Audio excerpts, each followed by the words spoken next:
你係咪成日都係咁樣坐，坐得耐條頸緊晒，膊頭又痛，跟住就想自己落頸呢？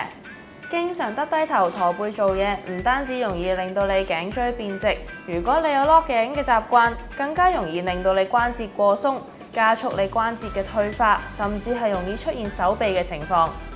如果你發現自己落頸嘅次數越嚟越多，甚至左右擰條頸嘅時候，條頸已經出現聲音，咁即係說明你嘅頸椎已經欠缺穩定度。如果大家發現自己有呢幾個情況，就跟我做呢個強化頸椎嘅運動啦。第一個運動係收下爬運動，我哋靠長企，頭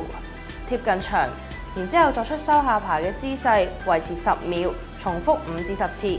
第二個運動，我哋面向天瞓，喺收下爬嘅同時，維持我哋頭嘅中線向上 hold 住，維持5至10秒，重複3至5次。如果大家仲想知道啲咩，就歡迎留言同我講，同埋 follow 我 IG 啦。